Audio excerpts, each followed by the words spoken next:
मनोज मुंतशिर साहब ने इस फिल्म के डायलॉग्स बहुत ही बेहतरीन लिखे हैं, जबरदस्त लिखे हैं। जैसे कि एक सीन, तो केम छो भाई लोग। कभी कभी कहना ये ठीक नहीं है कि अपना केआर के नेगेटिव रिव्यू ही देता है, वो पॉजिटिव रिव्यू भी दे ही देता है, शायद तब जब पेड रिव्यू हो। क्योंकि सभी लोग जानते हैं कि बॉलीवुड का और केआर के का 36 का आंकड़ा है। खैर, ये तो रही उन लोगों के लिए जो पेड रिव्यू देख करके फिल्म देखने जाने वाले हैं या देख के आ चुके हैं, ये देखने जाएंगे। तो भाई मैं आज करने वाला हूँ पहली बार रिव्यू एक फिल्म का, और वो भी आदिपुरुष फिल्म का। और मैं ये रिव्यू एकदम आम जनता की तरह देने वाला हूँ, बिना किसी भेदभाव के। और वीडियो में आने वाला है बहुत ही ज़्यादा मज़ा। तो इस फिल्म के अंदर क्या अच्छा था, क्या बुरा था, और किन तथ्यों पर फिल्म को दिखाया गया है, और कितने चेंजेस हैं, क्या क्या सीन चेंज हुए हैं, वो सब बताने वाला हूँ। तो वीडियो को एंड तक ज़रूर देखना और चैनल को कर लेना सब्सक्राइब, जिन लोगों ने अभी तक चैनल को सब्सक्राइब नहीं किया है। तो भाई मूवी के स्टार्ट में बताया जाता है कि मूवी आधारित है वाल्मीकि रामायण पर। और मूवी शुरू होती है कुछ चित्रों से, कुछ पिक्चर से, कुछ इमेजेस से, जो सीन देख करके मेरे पैरों के नीचे ना जमीन निकल गई। मतलब मैं क्या देखता हूँ कि भगवान राम को चीज़ें स्क्रैच का लुक दिया है, कमाल है यार। तो बस समझ चुका था बस यहीं से कि इस फिल्म में आगे क्या होने वाला है। ब्रह्मा जी के इस सीन में ब्रह्मा जी के कैरेक्टर की क्या धज्जे बिखेरी इन लोगों ने। मतलब ब्रह्मा जी किसी साधारण मनुष्य की तरह आकर के रावण को वरदान देते हैं। यार ब्रह्मा जी को किसी मंदिर का पुजारी बना दिया इन लोगों ने, गजब लोग हैं यार। एक सवाल मेरा आदिपुरुष के राइटर और डायरेक्टर से, भाई 600 करोड़ की लगभग तुम ये फिल्म बता रहे हो, इतना पैसा तुमने इस फिल्म के अंदर लगा दिया, थोड़ा सा दिमाग भी लगा लेते। ये जो तुम्हारी फिल्म का वरदान है ना, ये ब्रह्मा जी ने रावण को नहीं दिया था, ये वरदान मिला था सतयुग के कश्यप को, जिसका वध नरसिंह ने किया था। लेकिन तुम्हारे चुतिया पे खत्म थोड़ी होंगे, अभी तो और आना बाकी है। अगर मैं सीन की बात करूं तो इस सीन के अंदर लक्ष्मण ने सूर्पणखा की नाक चाकू से काट दी थी, ना कि तीर मारकर। और सूर्पणखा अपनी नाक कटने के बाद में सबसे पहले उस राज्य के राजा करदूषण के पास गई थी। जब वहां से कुछ नहीं हुआ, उसके बाद सूर्पणखा अपने भाई रावण के पास गई थी। और रावण अपनी सभा में बैठा था अपने मंत्रियों के साथ में, ना कि अकेले में। लेकिन चलो ये भी ठीक ही है। वैसे भी तुम किनको दिखाते, उन काले पीले मोटी चमड़े वालों को जो वो आ करते हैं। और भाई सूर्पणखा ने अपने अपमान के प्रतिशोध में रावण को सीता माँ का हरण करने के लिए कहा था, ना कि सीता माँ से शादी करने के लिए उकसाया था। तुमसे अच्छा तो प्राइमरी स्कूल के बच्चे जानते हैं यार। और भाई और पानी वाला सीन जिसमें से राम निकलते हैं और तभी तुरंत बहुत सारे चमगादड़ और पता नहीं कौन कौन क्या क्या उन पे अटैक कर देते हैं। और सामने एक काला कपड़ा पहने, मुखौटा लगाए एक भूत सा खड़ा है। भूत है कि पता नहीं क्या है, उसको कोई लॉजिक है, कोई सेंस है उसका कि उन्होंने क्यों हमला किया, क्यों अटैक किया? मतलब कुछ भी दिखा रहे हो यार, कोई लॉजिक तो हो। और CGI, VFX और पता नहीं क्या क्या, उफ क्या बात करूं इसकी यार। मैं शब्दहीन हो चुका हूं इसको बोलने के लिए। एक कहावत है जो इस फिल्म के मेकर्स पे सटीक बैठती है, और वो कहावत ये है कि बंदर क्या जाने अदरक का स्वाद और नाच ना आवे आंगन टेढ़ा। बैठ जाओ अपने घर में, मत करो ये बकचोदियां। यू नो व्हाट, 600 करोड़ का वीडियो गेम कैसा होता है? 600 करोड़ का video game, animated video game ऐसा होता है। मतलब पता ही नहीं चल रहा था कि मैं फिल्म देख रहा हूँ, ये गेमिंग एक्सपीरियंस कर रहा हूँ। I love games, video games, और उस प्रोस्पेक्टिव से मुझे फिल्म बहुत सही लगी। और भाई डिवोशनल मूवी का क्या मजाक बनाया है इन लोगों ने। मतलब इन्होंने हर फीमेल कैरेक्टर का अंग प्रदर्शन कराया है, चाहे वो जानकी हो, चाहे वो सूर्पणखा हो, चाहे वो विभीषण की पत्नी हो। ऐसा कैसे कर सकते हैं ये लोग यार? मतलब यहाँ तक कि तुमने विभीषण की पत्नी का पल्लू भी हटवा दिया। भाई डिवोशनल फिल्म बनाई है या उल्लू OTT के लिए कोई फिल्म? अब मैं बात करता हूँ सीता माँ के हरण वाले सीन के बारे में, जिसमें रावण साधु का भेष धर के सीता माँ का हरण करने के लिए आया था। अब तुम लोग सोचोगे कि वो सीन तो आदिपुरुष में भी था, तो मैं उसे क्यों बता रहा हूँ। तो भाई असल में बात ये थी, जब रावण सीता माँ का हरण करने के लिए आया था तो रावण के कई बार बोलने पर भी सीता माँ ने लक्ष्मण रेखा को पार नहीं किया था। तो तब रावण ने हार करके सीता माँ से कहा कि जिस स्वर्ण मृग के पीछे तेरा पति भागा है, वही स्वर्ण मृग तेरे पति को मार देगा। बस इसी शब्द के पूरे होने से पहले सीता माँ बाहर आ गई थी और रावण सीता माँ का हरण करके ले गया था। लेकिन आदिपुरुष के इस सीन में क्या होता है कि सीता माँ जानकी दूसरी ही बार में लक्ष्मण रेखा के बाहर आ जाती है और रावण सीता माँ का जानकी का हरण करके लेके चले जाता है। गजब बकचोदी फैलाई इन मेकर्स ने। और भाई ये क्या चूतिया पे किया है तुम लोगों ने? मतलब रावण जिनके लिए तप करता था, जिनकी आराधना करता था, जो उसके लिए सब कुछ थे, उन्हीं शिव की रुद्राक्ष माला को तुमने उसके हाथ में से तोड़ दिया। ये दिखाना जरूरी था क्या? पगला गए हो। बड़ा अफसोस होता है जब ऐसे लोगों को ऐसी फिल्में बनाते हुए देखता हूँ। यार इन्होंने हद कर दी, जटायु को ईगल बना दिया, जबकि असल में जटायु एक गिद्ध प्रजाति के थे, गिद्ध पक्षी थे। और भाई राम जब अपने स्थान पर पहुंचे थे तब तक जो है ना रावण सीता माँ का हरण करके जा चुका था, ना कि वहां पर वो भागा भागी चल रही थी। आदि पुरुष में पता ही नहीं चल रहा था कि सीता माँ का हरण दिखा रहे हो या किसी पुरानी फिल्म का किडनैपिंग सीन। और भाई ये क्या चीज़ है? मतलब तुमने रावण को चमड़ा पहना दिया जबकि वो ब्राह्मण था, तुमने राम को चमड़ा पहना दिया, तुमने हनुमान को चमड़ा पहना दिया। ऐसा लग रहा है कि तुम मेकर्स की बुद्धि में ही चमड़ा भरा हुआ है, कुछ भी चूतिया पे दिखाए जा रहे हो यार। और मतलब इस सीन को देख करके मैं गुस्सा करूँ या हंसूं मेरे को समझ में नहीं आ रहा। रावण को क्या दिखाया? मालिश करवा रहा है। किससे मालिश करवा रहा है? सांपों से मालिश करवा रहा है। कोई लॉजिक है इस सीन का? मतलब कुछ भी बकचोदी चल रही है यार, कुछ भी बकचोदी चल रही है। हालांकि रावण को होना चाहिए पहना हुआ आभूषण, उसका गेटअप क्या दिखाया है तुमने? एकदम डाकुओं जैसा, एकदम राक्षसों जैसा। रावण राक्षस कब था भाई? मेरे को पहले ये बता दो तुम लोग। कोई है इस बात का तुम्हारे पास सबूत, तथ्य है तुम्हारे पास इस बात का कि रावण राक्षस था? ब्राह्मण आदमी को तुमने, जो सर्वशक्तिमान सर्वज्ञानी, जिसका ज्ञान का कोई मतलब उसके ज्ञान का भंडार इतना है कुछ कहा ही नहीं सकता उसके बारे में, शिव का सबसे बड़ा भक्त, यहाँ तक कि श्री राम से ज्यादा ज्ञानी, उसको तुम ये दिखा रहे हो? शर्म से डूब मरना चाहिए तुम्हें। अगर मैं बात करूं रावण के पुष्पक विमान के बारे में, तो पुष्पक विमान तो तुम रख दो साइड में। इन्होंने क्या दिखाया है? मतलब एक सड़ी सी शक्ल का, अजीब सी शक्ल का, जिसे देख करके घिना जाए, एकदम भयानक चमगादड़। और उसको चमगादड़ दिखाया तो भाई एक ब्राह्मण आदमी से तुम उसको मांस खिलवाते हुए दिखा रहे हो। कोई लॉजिक है इस चीज का? तुम ब्राह्मण से तुम मांस खिलवा रहे हो उसको? शर्म आया है तुम्हें इस बात की कुछ? अगर आज रावण जिंदा होता ना भाई, तो वो अपने अमर होने का वरदान नहीं मांगता, वो वरदान मांगता कि तुम जैसे लोगों को ना अकल आ जानी चाहिए। तो अब मैं बात करता हूँ माता सबरी वाले सीन की। जब श्री राम और लक्ष्मण जी सीता माँ को ढूंढने के लिए निकले थे, तब माता सबरी अपने प्रभु के लिए मार्ग सजा के बैठी थी कि उनके प्रभु आएंगे। लेकिन इन्होंने क्या किया है? इन्होंने आदि पुरुष में माता सबरी को दिखाया खुद चल के आते हुए, और तभी लक्ष्मण उन्हें तीर दिखा के वहीं रोक देते और बोलते अपना परिचय दो, नहीं तो मरने के लिए तैयार हो जाओ। मतलब मैं तो ये सोच रहा हूँ यार कि केआरके ने अगर पॉजिटिव रिव्यू दिया है और पेड रिव्यू दिया है तो बिना तथ्य के कैसे दे सकता है? अरे भाई उन्होंने नहीं पढ़ा था, उन्होंने बिना पढ़े बना दिया। तो भाई तू अगर दे रहा है तो कुछ चीज़ों की तू मर्यादा तो रख। अब मैं बात करता हूँ राम लक्ष्मण और हनुमान के मीटअप वाले सीन के बारे में, जिसमें हनुमान एक साधु का भेष धर के आते हैं। और ये मीटअप हुआ था एक पहाड़ी के ऊपर, ना कि एक पेड़ के नीचे। और उसमें एक अच्छा वाद विवाद हुआ था, बातचीत हुई थी। लेकिन आदि पुरुष में क्या दिखाया जाता है कि लक्ष्मण हनुमान से फेसबुक और व्हाट्सएप वाले सवाल पूछ रहे हैं। अब मैं बात करता हूँ बाली और सुग्रीव वाले सीन की। असल में हुआ ये था कि 2 दिन तक बाली और सुग्रीव के बीच में लड़ाई चली थी, और दूसरे दिन राम बाली का वध कर देते हैं। लेकिन आदि पुरुष में क्या दिखाया जाता है कि बाली और सुग्रीव की लड़ाई होती है, और तभी अचानक से पहाड़ गिर पड़ता है और पत्थर गिरने लगते हैं और सब भागने लगते हैं बचाओ बचाओ करके। तभी जो है सुग्रीव सबको बचाने के लिए पहाड़ को अपने हाथों से उठा लेते हैं और पीछे से बाली आकर के सुग्रीव को मारने लगते हैं। मतलब कुछ भी दिखा रहे हैं चुतियापा। 600 करोड़ का गांजा फूका इन लोगों ने, फिल्म नहीं बनाई है। अब मैं बात करता हूँ हनुमान और लंका वाले सीन के बारे में। तो हनुमान रावण की सभा में बंदी बना करके लाए गए थे, जहाँ पर सब सभापति अपनी अपनी राय दे रहे थे।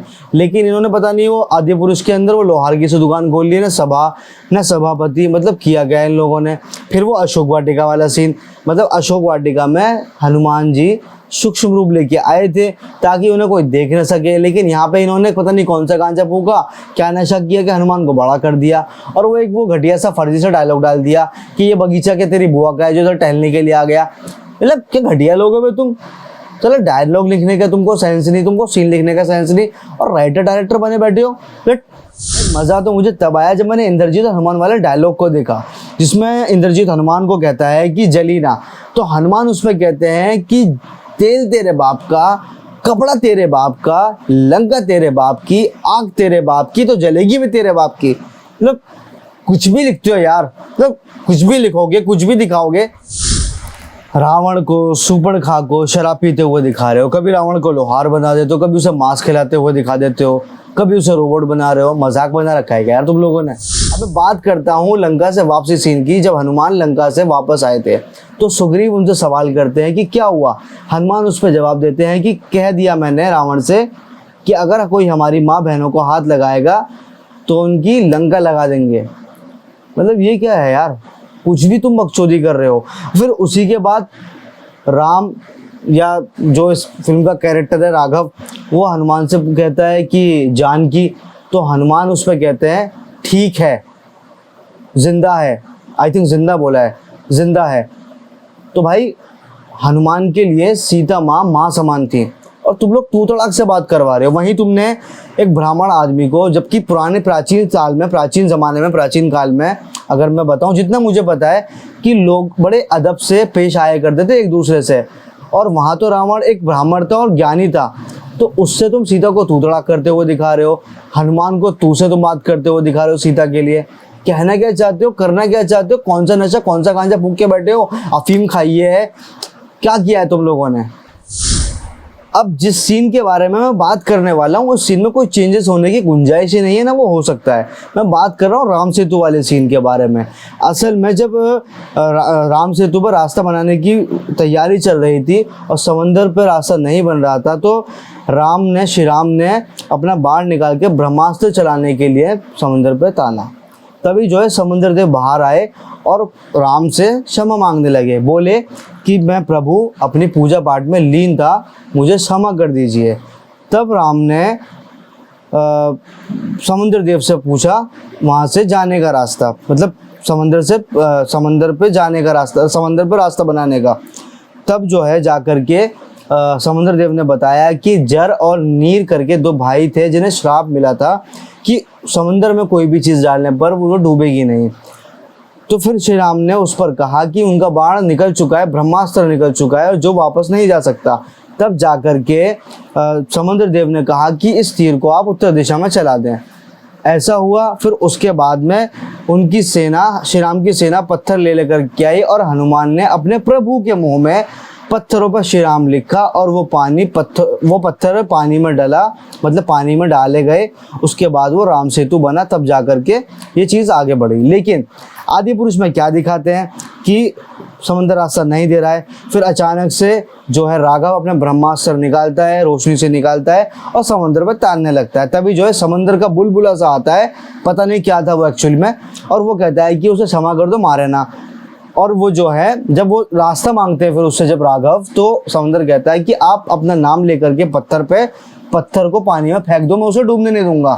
फिर ऐसा ही होता है, जो उनकी सेना है वो नाम लेकर के पानी में पत्थर डालती है और पत्थर डूबता नहीं है और वो ब्रह्मास्त्र भी वापस चला गया। मतलब उस ब्रह्मास्त्र का भी पता नहीं चला कि वो कहाँ चला आया, ये वापस रख दिया और सीन खत्म हो जाता है। तो ये इनके इलॉजिकल सीन्स और इलॉजिकल चीज़ें हैं। अब आदि पुरुष की सिचुएशंस को, आदि पुरुष के सीन्स को, आदि पुरुष के डायलॉग्स को, एनिमेशन को देख करके लगता है कि आदि पुरुष की टीम ने, डायरेक्टर ने, राइटर ने, मेकर्स ने 600 करोड़ का गांजा फूंक के इस फिल्म को बनाया है। गजब के नशेबाज और नशेड़ी लोग हैं यार ये। तो मैं बात करता हूँ विभीषण और श्री राम के मीटअप वाले सीन के बारे में, जिसमें विभीषण पहली बार श्री राम से मिले थे। तो असल में हुआ ये था कि विभीषण अपने मंत्रियों के साथ में आए थे और बहुत अच्छे से मिले थे, बहुत अच्छा वहाँ पर एक माहौल क्रिएट हुआ था। लेकिन आदि पुरुष के विभीषण को देखो, चोरों की तरह आता है, कपड़ा लपेट कर जैसे डकैती करने के लिए जा रहा हो, और अपनी बीवी को लेकर के आता है। भाई त्रेता युग में स्त्री का आना वर्जित था, मतलब क्या बकचोदी दिखा रहे हो तुम। और इनकी बातचीत तो सुनो विभीषण और उसकी बीवी की, मतलब ऐसा लग रहा है जैसे अनुपमा में ये बरखा अनुज से उसकी प्रॉपर्टी मांग रही है। अब इन नशेड़ी मेकर्स के नशे की हद देख लो, कहाँ तक टूट सकते हैं, कहाँ तक गिर सकते हैं। अब मैं बात कर रहा हूँ ये वाले सीन की, जो अपना ये आया था ना, ये सीन था रणभूमि वाला। तो रणभूमि में सीता माँ को, जानकी को बेड़ियों के अंदर बंधा हुआ दिखाया है। मतलब मैं समझ नहीं पा रहा था कि सामने जानकी सीता माँ खड़ी है या फिर ये बाहुबली की देवसेना। मतलब और मैं अनुमान लगा सकता हूँ कि इस सीन का आइडिया ना प्रभास का ही होगा। तो भाई अब जब इतनी बात हो रही है तो संजीवनी वाले सीन को, संजीवनी बूटी वाले सीन को हम कैसे छोड़ सकते हैं। तो मैं बात करता हूँ संजीवनी वाले सीन की, जिसमें असल में हुआ ऐसा था कि जब ये जख्मी हो गए थे लक्ष्मण, तो वैद्य ने हनुमान को लेने भेजा था संजीवनी बूटी के लिए। अब हनुमान जी संजीवनी बूटी लेने के लिए गए तो वो वहाँ पहचान नहीं पाए, कंफ्यूज हो गए, इसलिए वो पूरा पहाड़ उठा करके ले आए। लाने के बाद में वैद्य जी ने उसमें से जड़ी बूटी ली, ये संजीवनी बूटी ली, और हनुमान जी को वो पहाड़ वहाँ पर वापस रखने के लिए कहा। उन्होंने कहा कि शायद इन फ्यूचर भविष्य में इसकी ज़रूरत किसी और को भी पड़ सकती है, तो तुम इसे वहीं रखाओ, और हनुमान जी वहाँ पर के वापस रखा है। अब आदि पुरुष में क्या होता है कि हनुमान जी जाते हैं और जी भैया वो अपना संजीवनी बूटी तुरंत पहचान भी जाते हैं, और फिर मन ही मन सोचते हैं कि इसकी ज़रूरत तो बाकी के लोगों को भी पड़ सकती है सेना के अंदर, तो क्यों ना मैं पूरा पहाड़ उठा के ले चलूं। अब वो पूरा पहाड़ उठा के लेकर के आ जाते हैं। अब वो दवाई लक्ष्मण के लगती तो है, साथ के साथ वही दवाई जो है उनकी सेना को भी लगाई जाती है, और वो पहाड़ का भी कोई अता ही पता नहीं है अभी तक। तो वो पहाड़ किधर गया, कहाँ रखा, कुछ पता ही नहीं है, बस वो लाते हुए दिखाया गया, कहाँ रखा, वापस रख के आए नहीं रख के आए, घंटा किसी को फर्क नहीं पड़ता। बकचोदी करने से मतलब है, करो बकचोदी। अब बात करता हूँ मैं इंद्रजीत और लक्ष्मण वाले सीन के बारे में। असल में ये था कि इंद्रजीत मायावी था और वो यज्ञ किया करता था कोई भी युद्ध लड़ने से पहले, और वो यज्ञ पूरा होने के बाद में इंद्रजीत को हराना लगभग नामुमकिन था। तो उनको बताया गया कि अगर आप यज्ञ रोक दोगे तो इंद्रजीत को परास्त किया जा सकता है। तो ऐसे ही हुआ, यज्ञ रोक दिया गया और इंद्रजीत का वध कर दिया गया लक्ष्मण जी के हाथों। लेकिन आदि पुरुष में वो अजीब सी वो नदी, पता नहीं स्विमिंग पूल, कुछ तो नाला सा दिखा दिया पीले पानी का, और बता दिया कि भाई वो उसमें नहाने जाता है तो उसकी शक्तियाँ खत्म हो जाती हैं। बस फिर उधर से क्या होता है कि लक्ष्मण आ जाते हैं, पानी के अंदर कूद जाते हैं और वो पानी के अंदर उनको मार देते हैं। अब भैया इन मेकर्स ने पूरी फिल्म के अंदर बकचोदी की, और उस बकचोदी का कोई अंत ही नहीं है। इन्होंने हनुमान को जो है कुंभकर्ण से पिटवा दिया, इन्होंने हनुमान को चमगादड़ से लड़वा दिया।